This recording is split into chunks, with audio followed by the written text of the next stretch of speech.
nggak ada ketek ataupun airnya nggak tinggi atau air surut, itu terpaksa dikebumikan di sini. Kalau yang jarang-jarang kesini itu biasanya merinding. Kalian juga udah pernah melihat kuburan-kuburan itu. Jadi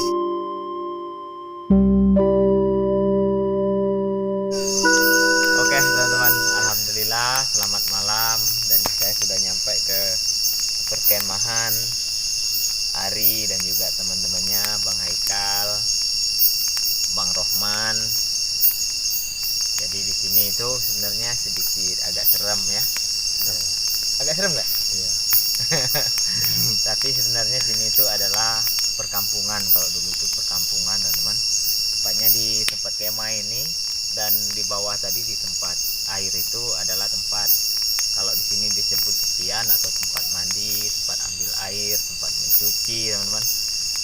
Tepat di tempat saya barusan turun ke bawah dan melihat ada ikan. Di sanalah dulu perkampungan di sini membuat sebuah kayu teman-teman. Kayu itu batang, kalau dulu itu batang itu disusun teman-teman, ditaruh di atas air. Kalau batangnya itu pilih batang yang timbul, kayu-kayu yang timbul. Jadi di sana tempat orang-orang itu biasanya teman-teman mencuci, mandi dan sebagainya. Jadi di sini dulu itu ke perkampungan man.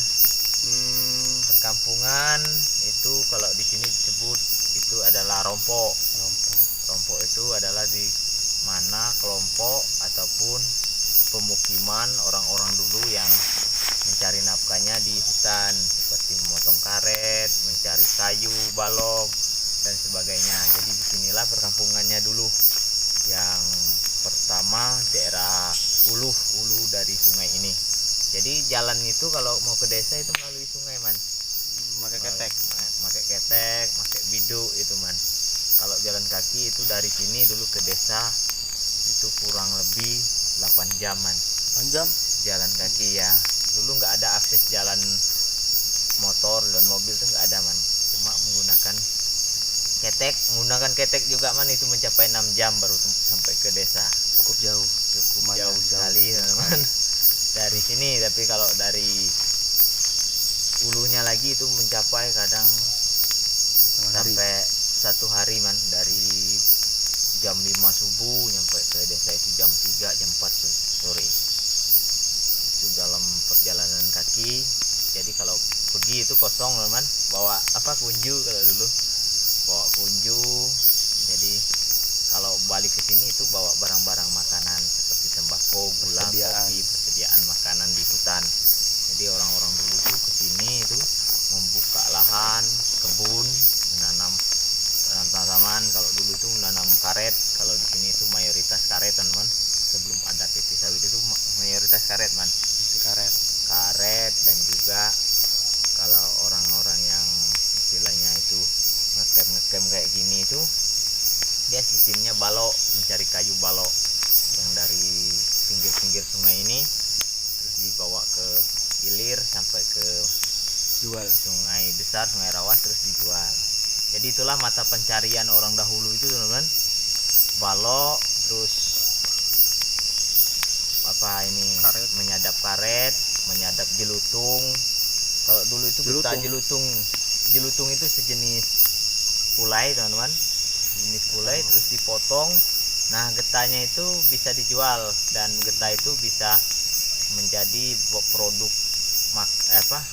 wadah makanan seperti piring, mangkok dan yang gelas itu. Tapi dia jenisnya seperti kalau dulu itu nyebutnya dia seperti beling yang putih itu. Tapi dia tidak seperti beling man. Jadi itulah kalau dulu pencariannya seperti itu. Itu waktu ingat saya itu masih kecil, itu masih ada tradisi yang seperti itu. Kurang lebih umur 7 atau 8 tahun kita dulu pernah tinggal di hutan juga kayak gini, yang dulunya merompok, berladang dan bermukim di seperti ini, atau di rompok lah, kampung di hutan gitu. Jadi di sini juga itu perkampungan yang pertama. Jadi di sini ada banyak kuburan rawas yang di sebelah bawah itu. itu banyak kuburan yang zaman dahulu itu mungkin di tahun 98 itu masih ada kayaknya.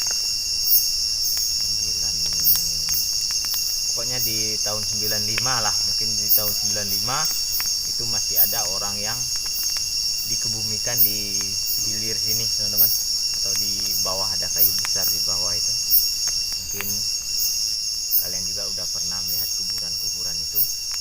Jadi disitulah kalau orang dulu kalau dibawa ke desa itu nggak mungkin, karena perjalanan itu kurang lebih 7 jam, apalagi bawa mayat teman-teman.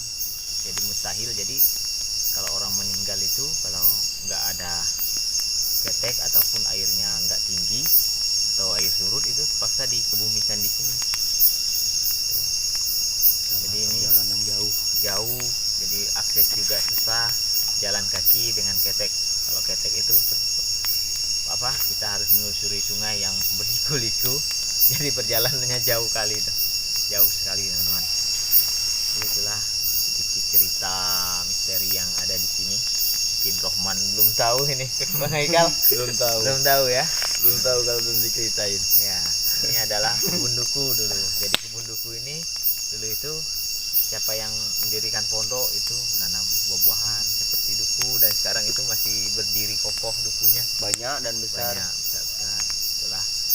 Jadi bahkan dulu orang tua saya juga, ibu teman-teman, pernah tinggal di sini bersama dengan bapak, dulu pernah tinggal di sini waktu dia belum baru-baru hidup, baru-baru menikah itu pernah tinggal di sini teman, dan pernah bermukim di sini. Jadi ini termasuk kampung orang tua saya juga.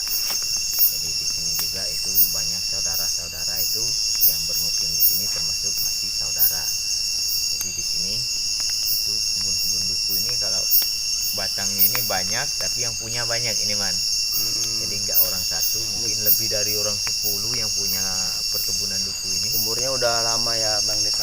Ya, udah berapa tahun? Itulah kalau cerita dari ibu, 10 tahunan lebih. Ini waktu ibu itu tinggal di sini setelah dia menikah. Sebelum dia menikah itu duku ini udah ada. Udah ada dukunya. Jadi seingat ibu itu sebelum dia menikah atau masih berumur 13 atau 14 tahun, duku ini udah ada. 20 tahunan lebih berarti ya. Udah ada yang berbuah atau udah berbuah lah, sekitar umur 15 atau 20 tahun waktu itu. Jadi kalau sekarang ini sekitar umur 7 sampai 80 tahun lah umurnya. Ini nih Ya, umur duku ini. tapi masih produksi, masih Ya, berbuah. masih berbuah. Itulah keunikan kalau tanaman alam itu biasanya lebih apa ya? Lama. Lebih Hasilnya lebih bagus karena dia awet, awet. pertumbuhannya pupuknya awet. langsung dari alam. Mungkin kalau kita sistem stek, sistem sistem akulasi, mungkin kan kita menumbuh yang udah berumur gitu kan.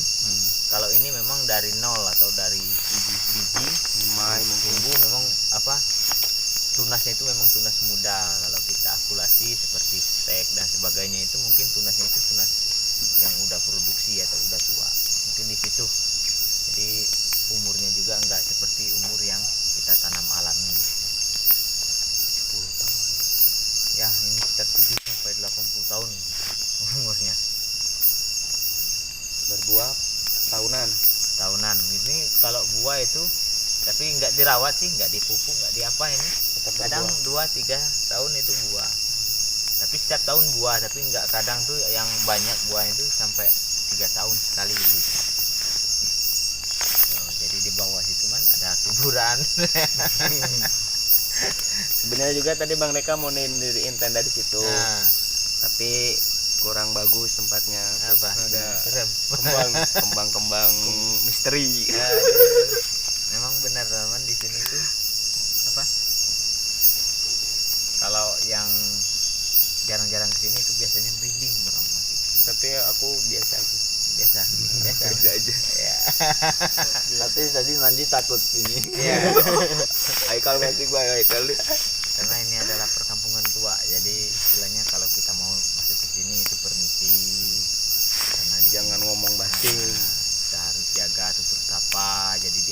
itu teman-teman sama saja.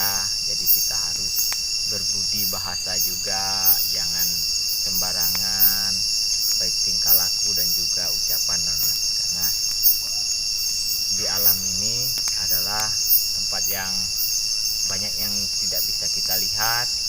Jadi kalau kita baik dengan mereka, maka dia juga baik dengan kita. Jadi sebaliknya, kalau kita sembrono, maka kita juga akan mendapat hal-hal yang tidak kita inginkan gitu. Jadi kita harus banyak-banyak berdoa, dan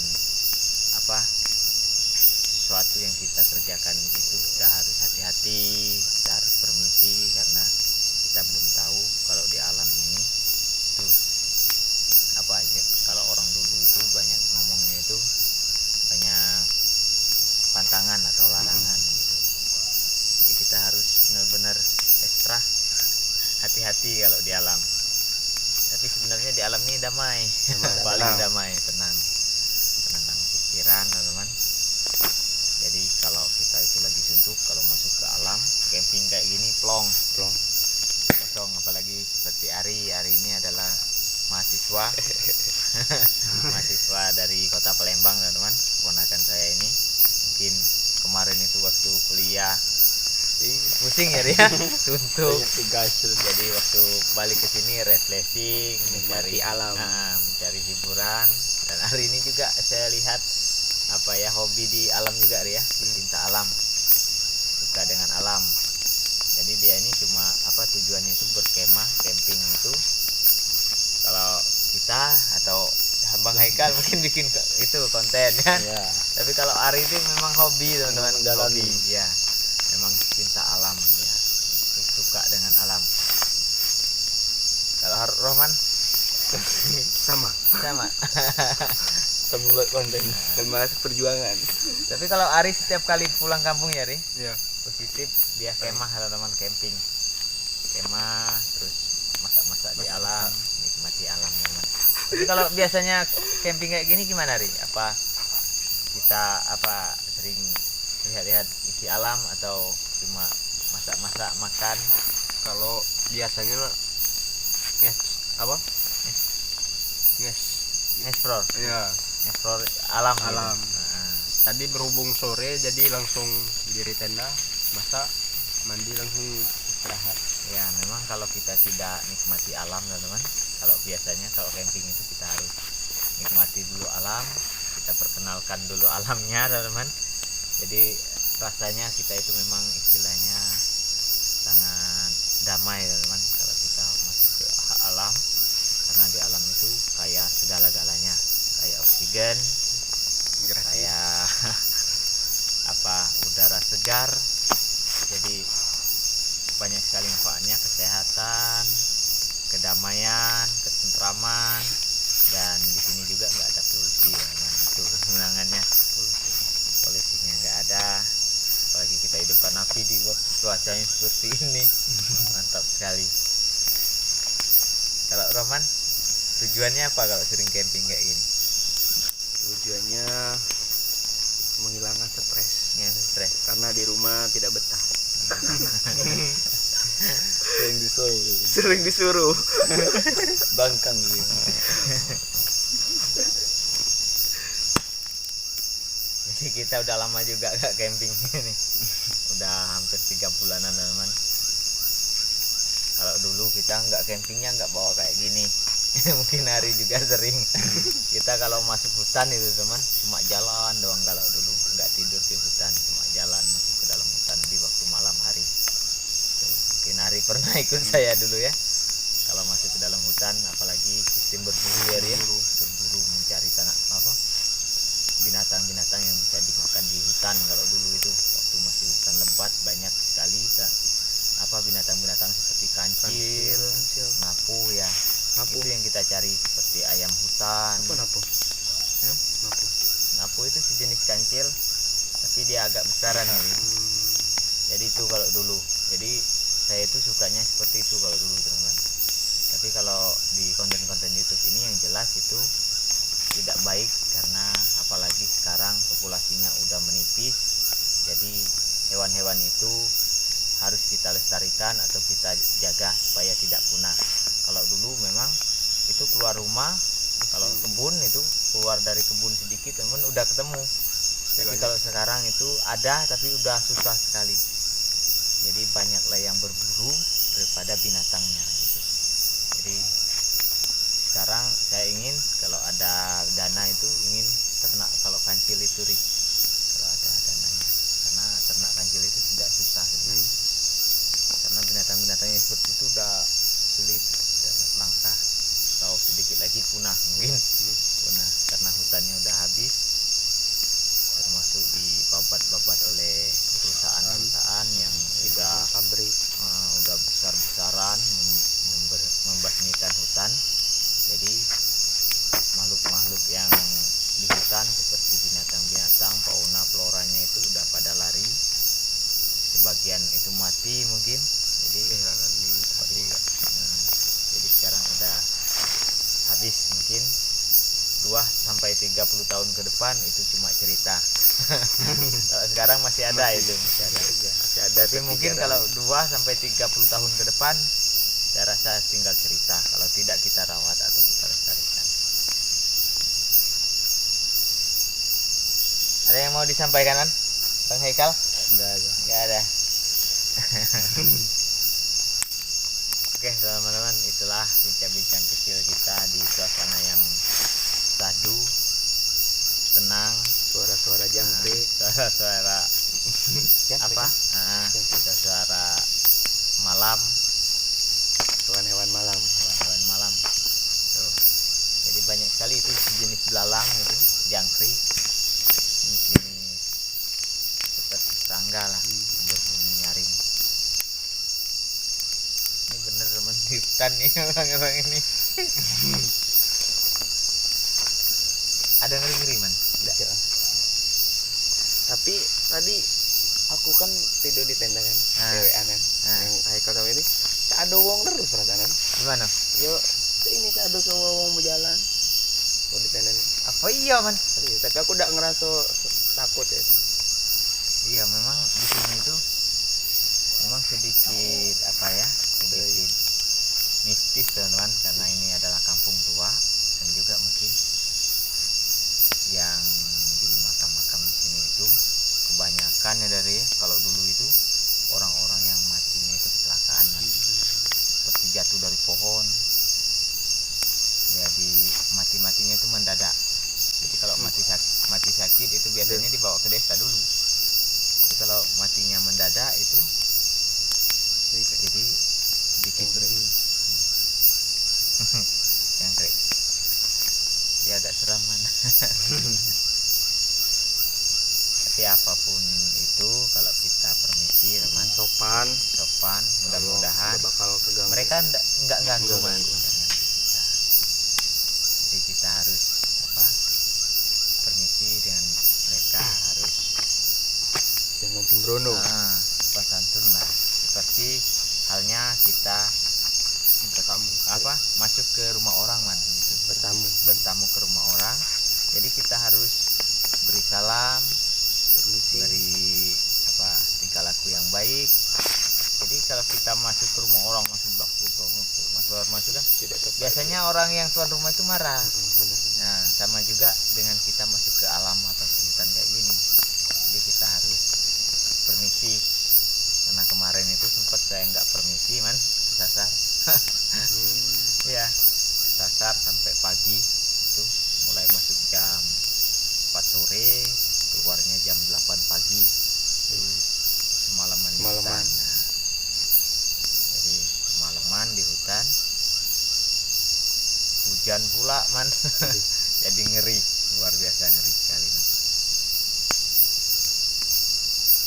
Tapi karena kita udah biasa di hutan, jadi apa enggak terlalu cemas lah.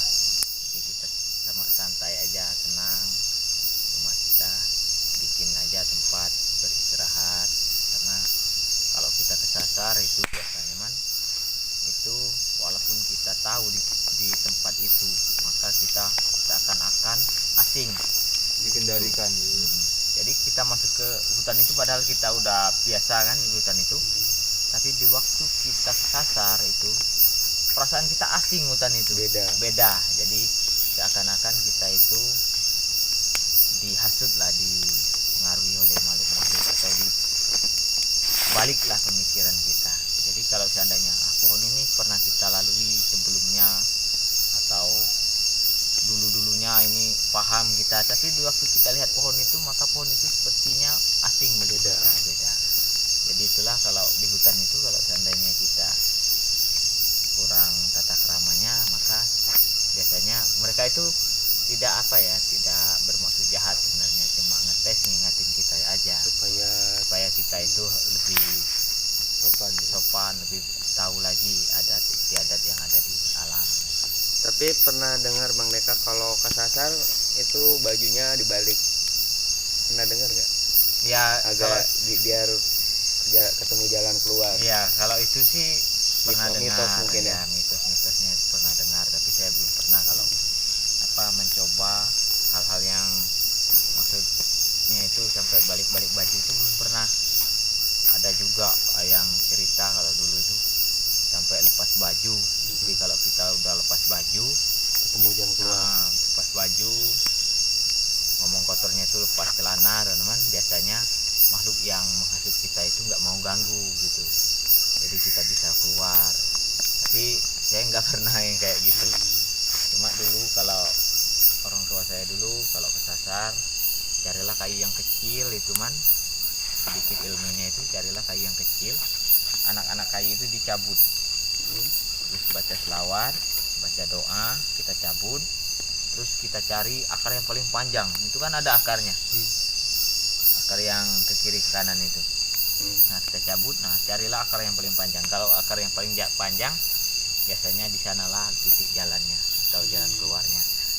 Jadi itulah kalau saya dulu pernah saya alami, mungkin ada 2 kali saya coba, alhamdulillah berhasil berhasil. Meskipun kalau keluarnya itu agak jauh dari titik yang kita tuju, tapi kita tetap bisa menemukan jalan pulang gitu, atau jalan balik. Jadi ilmunya itu ilmu alam, cuma kita berdoa aja sama yang kuasa dan berselawat, semoga kita selalu dilindungi dan mendapat berkah kalau kita di alam kayak gini.